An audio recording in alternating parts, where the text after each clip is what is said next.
Hi అండి, అందరికీ నమస్కారం. ఇదే కార్ మీద నేను ఒక 4 ఇయర్స్ బ్యాక్ అయితే ఒక వీడియో చేశాను. అండ్ 4 ఇయర్స్ తర్వాత ఇప్పుడు ఈ కార్ ఎలా ఉందనేది మీకు చెప్తాను. అండ్ రీసెంట్గా ఒక ఫేస్ లిఫ్ట్ అనేది ఒకటి రిలీజ్ అయింది.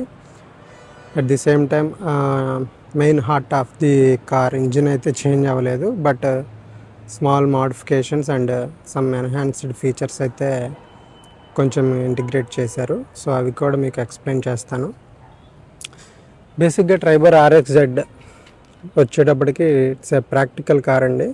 It's not about luxury or high performance car. It is a masterpiece of engineering. ఎలా అంటే మీకు నేను ప్రతిదీ ఒకటి ఎక్స్ప్లెయిన్ చేస్తూ చెప్తాను. ఒకటి, ఇంజన్ చేంజ్ అవ్వలేదు, అండ్ ఇట్స్ డైమెన్షన్స్ చేంజ్ అవ్వలేదు, అండ్ ట్రాన్స్మిషన్ కూడా చేంజ్ అవ్వలేదు. మిగతావన్నీ కొన్ని ఫీచర్స్ అనేవి ఇంక్లూడ్ చేశారు, కొన్ని ఎన్హాన్స్ చేశారు. మెయిన్గా ఇంజిన్ డైమెన్షన్స్ అండ్ ట్రాన్స్మిషన్ అయితే మనకి ఈ కార్లో అయితే చేంజ్ అవ్వలేదు. అవి అవ్వవు కూడా, ఎందుకంటే మెయిన్గా ఫోకస్ అంతా వాళ్ళ సెర్చింగ్ పార్ట్ కానీ అండ్ ఇంజనీరింగ్ మోడిఫికేషన్స్ కానీ ఎంతో రీసెర్చ్ చేసి కార్ డిజైన్ చేసి ఉంటారు. అండ్ పేటెంట్ కానీ ఎక్కువ భాగం వాటి మీదే ఎక్కువ ఇన్వెస్ట్ చేసి ఉంటారు. సో అవి సిగ్నిఫికెంట్ చేంజెస్ అయితే వాటిలో ఏమీ ఉండవు. నేను ఈ వీడియోలో ఎక్కువగా ఫీచర్స్ ఏమేమి ఎన్హాన్స్ అయినాయి వాటికంటే కూడా practical life, real life experience అయితే నేను మీతో షేర్ చేసుకుంటాను. ఈ డైమెన్షన్స్ కానీ ఈ ఫీచర్స్ కానీ వాటి మీద చాలామంది వాళ్ళ ఎక్స్పీరియన్స్ అయితే చెప్పారు.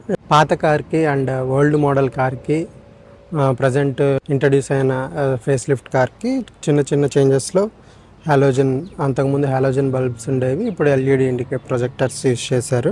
అండ్ ఫాగ్ లైట్స్ కూడా LED యూజ్ చేశారు. అలా చిన్న చిన్న మోడిఫికేషన్స్, రైన్ సెన్సింగ్ వైపర్స్ అనేవి యూజ్ చేశారు. కార్ ప్రాక్టికాలిటీ నేను మీకు ప్రతిదీ కార్లో నుంచి ఎక్స్ప్లెయిన్ చేస్తాను. ఒకసారి రండి. సో మనకి కార్ డోర్ అనేది ఇంతవరకు ఓపెన్ అవుతుంది. మీకు ఈ కంట్రోల్స్ అనేవి ఫేస్ లిఫ్ట్ కార్లో కూడా ఒకే విధంగా ఉంటాయి. అండ్ ఫేస్ లిఫ్ట్లో ఇక్కడ స్టీరింగ్ కంట్రోల్ మీద కొన్ని బటన్స్ అయితే మనకి కంట్రోల్స్ అయితే ఇచ్చారు. అవుట్ సైడ్ రేర్ వ్యూ మిర్రర్లో ఈ గ్లాస్ పార్ట్ వరకు మనము కంట్రోల్ చేయొచ్చు. అండ్ కొత్తగా రిలీజ్ అయిన ఈ ఫేస్ లిఫ్ట్ కార్లో ఇది కూడా ఆటోమేటిక్గా కంట్రోల్ చేయొచ్చు. బట్ మనం ఇక్కడ ఈ ఓల్డ్ మోడల్లో మనం మాన్యువల్గా కంట్రోల్ చేస్తాము ఈ మిర్రర్స్. ఓకే, డ్రైవింగ్ సీట్లో కూర్చున్న వాళ్ళకి ముందుకి వెనక్కి back side front side slide చేసుకోవడానికి మనకి ఆప్షన్ ఉంది. అండ్ అప్ అండ్ డౌన్ చేయడానికి కొత్తగా ఇంట్రడ్యూస్ చేసిన కార్లో అయితే మనకి ఆప్షన్ ఇచ్చారు. And up and down height adjustment అయితే ఆ కార్లో చేసుకోవచ్చు. బట్ ఇక్కడ చూసుకుంటే మనకి 4 AC వెంట్స్ అనేవి ఉంటాయి. అండ్ బ్యాక్ సైడ్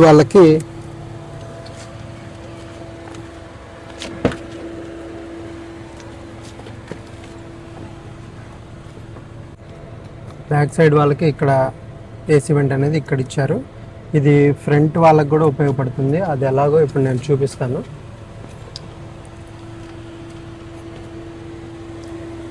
బేసిక్గా మనం కార్లో వెయిట్ చేయాల్సి వచ్చినప్పుడు ఎవరి కోసమైనా ఒక 15 to 20 minutes అలాగా కొంచెం కార్లోనే రిలాక్స్ అయ్యే విధంగా మనకి ఫీచర్ అనేది ఇచ్చారు. మీకు ఈ వెంట్ అనేది కనిపిస్తుంది కదా, ఇది మనకి ఇలాగా బాగా యూజ్ అవుతుంది రిలాక్స్ అవ్వడానికి. ఓకే, ఓల్డ్ మోడల్కి అండ్ న్యూ మోడల్కి ఉన్న డిఫరెన్సెస్ ఏంటంటే ఇవి బేసిక్గా ఈ ప్లేస్మెంట్ అనేది మారింది AC వెంట్స్ది. అండ్ ఈ ఇన్స్ట్రుమెంట్ క్లస్టర్ కానీ ఈ డిస్ప్లే కానీ అండ్ కొన్ని ఫీచర్స్ అనేవి కొంచెం ఆప్షన్స్ అనేవి పెంచారు. అండ్ ఫంక్షనాలిటీ అయితే సేమ్గా ఉన్నాయి, బట్ ఫీచర్స్ అనేవి కొంచెం మోడిఫికేషన్ చేశారు. అండ్ మనకి AC కంట్రోల్స్ అవన్నీ డ్రైవర్ సీట్కి అందుబాటులో ఉంటాయి. అండ్ బ్యాక్ సైడ్ వాళ్ళకి AC కంట్రోల్ అనేది ఇక్కడ ఉంటుంది. ట్రాన్స్మిషన్ అనేది మాన్యువల్ అండ్ డ్రైవింగ్ మోడ్ రెండు ఉన్నాయి. మన కంఫర్ట్ని బట్టి మనం ట్రాన్స్మిషన్ మోడ్ అనేది చేంజ్ చేసుకోవచ్చు. And 1 click start button and stop button అనేది మనకి హెజల్ ఫ్రీ ఫంక్షనాలిటీని అయితే ఇస్తుంది. మోడల్లో ఈ లైట్స్ అనేవి కొంచెం చేంజ్ చేశారు. అండ్ లోగో కూడా చేంజ్ చేశారు. లోగో ఇదే ఉంటుంది, కొంచెం మెంట్స్ చేశారు దాన్ని. అండ్ ఇక్కడ వాటర్ జెట్ అనేది ఇక్కడ ఉంది. తర్వాత పార్కింగ్ సెన్సార్స్ అయితే ఇక్కడ ఉన్నాయి మనకి. ఇవి చాలా యూస్ఫుల్గా ఉంటాయి. మనం బ్యాక్ సైడ్ అయితే రేర్ వ్యూ మిర్రర్లో చూసుకుంటూ వెనక్కి అయితే కార్ని తీసుకురావచ్చు. మనం బయట మొత్తం వెనక బ్యాక్ సైడ్ అంతా మనకి అక్కడ డిజిటల్ డిస్ప్లే ఉంది కదా, అందులో కనిపిస్తాయి. అండ్ ఈ పార్కింగ్ సెన్సార్స్కి కొంచెం ఇంత డిస్టెన్స్లో ఉన్నప్పుడే మనకి బజర్ సౌండ్స్ అనేవి అయితే మనకి వార్నింగ్ బజర్స్ అయితే మనకి కార్లో మోగుతాయి అన్నమాట. అండ్ దీంట్లో మోస్ట్ నాకు ఇష్టమైన ఫీచర్ ఏంటంటే సీట్ని మొత్తం మనం టిల్ట్ చేసుకోవచ్చు. ఇలా టిల్ట్ చేసుకొని బ్యాక్ సైడ్కి అయితే వెళ్ళిపోవచ్చు. రేర్ కో ప్యాసింజర్స్ కోసం ఎలాంటి కాంప్రమైజ్ అయితే లేదు. ఇక్కడ వాళ్ళ కోసం కూడా ఏసీ వెంట్స్ అనేవి, అడ్జస్టబుల్ ఏసీ వెంట్స్ అనేవి ఇచ్చారు. అండ్ ఛార్జింగ్ సాకెట్ కూడా ఉంది. బ్యాక్ సైడ్ మరీ క్లోజ్డ్ కాకుండా ఒక చిన్న మిర్రర్ అయితే ఇచ్చారు. రేర్ సీటింగ్ ప్యాసింజర్స్ కోసం అయితే ఇలాంటి చిన్న స్టోరేజ్ టైప్ పౌచ్ లాంటిది ఇచ్చారు. దీంట్లో మనం కీస్ కానీ మన మొబైల్స్ కానీ ఇలా ప్లేస్ చేసుకోవచ్చు అనమాట. అండ్ ఇలాంటి కార్స్ డ్రైవ్ చేసేటప్పుడు మనం కొంచెం కేర్ఫుల్గా ఉండాలి. ఎందుకంటే సాఫ్ట్వేర్ ఇంటిగ్రేటెడ్ మోడల్స్ కాబట్టి మనం ఏది చేసినా కూడా అది సాఫ్ట్వేర్ బేస్ మీద అయితే రన్ అవుతుంది. కొంచెం కేర్ఫుల్గా మనం వీటిని మెయింటెనెన్స్ కానీ ఇవి చేస్తూ ఉండాలి. ఆఫ్టర్ 40,000 కిలోమీటర్స్ ట్రావెల్ చేసిన తర్వాత కార్ వీల్స్ అయితే ఇలా వేర్ అండ్ టేర్ అయ్యాయి. ఒకసారి చూడండి, వీటిని అయితే నేను చేంజ్ చేయలేదు. ఇప్పుడు చేంజ్ చేయొచ్చా లేకపోతే ఇంకొన్ని కిలోమీటర్స్ రన్ అవుతుందో ఒకసారి నా కామెంట్లో చెప్పండి. ఈ ట్రైబర్ని ప్రొడక్టివ్ పీస్ ఆఫ్ ఇంజనీరింగ్ అని ఎందుకు అంటున్నామంటే, కార్ అనేది 4000 mm అనేది దాటితే మనకి ట్యాక్సెస్ అనేవి విపరీతంగా పెరిగిపోతాయి. ఇందులో ఉన్న ఇంజనీరింగ్ పార్ట్ వచ్చేసప్పటికి 3990 mm దగ్గర కట్ చేసేసారు. అంటే 4000 mm అనేది రీచ్ అవ్వలేదు. 10 mm అంటే 1 centimeter తేడాతోటి ట్యాక్సెస్ అనే వాటి నుంచి మనం సేవ్ అయ్యామన్నమాట. ఇప్పుడు చెప్పండి, ఇది ప్రొడక్టివ్ పీస్ ఆఫ్ ఇంజనీరింగ్ కాదా? And rare seat co passengers కోసం కూడా ప్రతి సీట్కి ఇలాంటి సీట్ బెల్ట్ అయితే ప్రతి సీట్కి ఉంది. 7 సీట్స్కి 7 సీట్ బెల్ట్స్ ఉన్నాయి.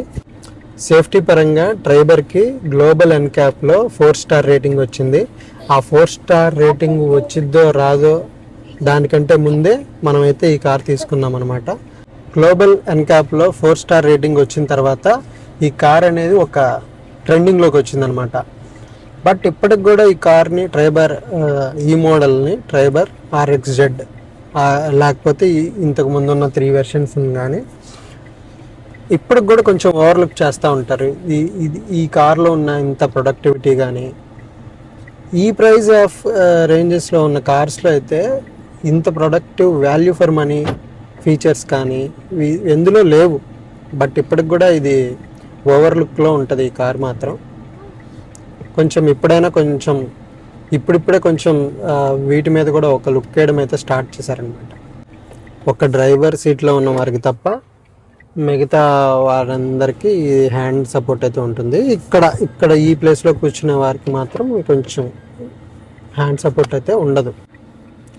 ఇది కార్ కార్డ్ అండి. దీనికి కనీసం సేఫ్టీ పర్పస్ మేము ఎలాంటి పౌచ్ కానీ ఏది కానీ తీసుకోలేదు. అండ్ ఈ సీట్స్ కూడా కార్తో పాటు వచ్చినవే. సో వీటికి కూడా ఎలాంటి కవర్స్ కానీ వీటిని ఇన్స్టాల్ చేయించలేదు. బేసిక్గా కార్తో పాటు వచ్చినవన్నీ మనం ఫుల్ ఫ్లెడ్జ్డ్గా ఎక్స్పీరియన్స్ చేసిన తర్వాత ఓవర్ ఏ లాంగ్ రన్లో కొన్ని చిన్న సీట్స్ కానీ ఏదన్నా చిన్న మోడిఫికేషన్స్ కానీ వాటిని చేయించుకుంటే తర్వాత బాగుంటుంది అన్న ఫీలింగ్ తోటి మనం కార్లో ఇలాంటి ఎక్స్ట్రా సీట్స్ లేయర్స్ కానీ అండ్ పొషనింగ్స్ కానీ నెక్ రెస్ట్ సపోర్ట్స్ కానీ అలాంటివి తీసుకోలేదు.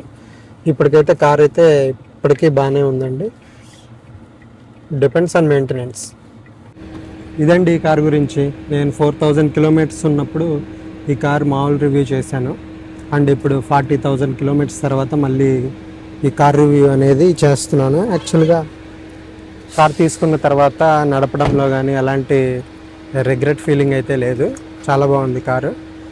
అండ్ ఫస్ట్ కార్ ఇదే కాబట్టి మాకు ఆ ఫీలింగ్ ఉండొచ్చు. అండ్ అప్గ్రేడ్ అయ్యే వాళ్ళ కోసం అయితే మరి ఇది తీసుకోమని అయితే నేను చెప్పలేను. ఎందుకంటే ఇది బేసిక్గా లగ్జరీ పర్ఫార్మెన్స్ కన్నా కూడా ఇది ఒక బేసిక్ ఫ్యామిలీ కార్ అని చెప్పొచ్చు.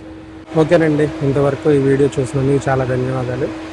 అండ్ దీని గురించి అయితే కొన్ని టిప్స్ అండ్ డిజైన్ ట్రిక్స్ కూడా మీతో షేర్ చేసుకోవాలనుకుంటున్నాను.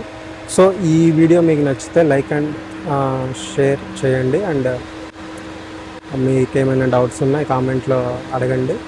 నెక్స్ట్ వీడియోలో దీని గురించి మరిన్ని ట్రిక్స్ అయితే మీతో షేర్ చేసుకుంటాను. This is Komal and thanks for watching.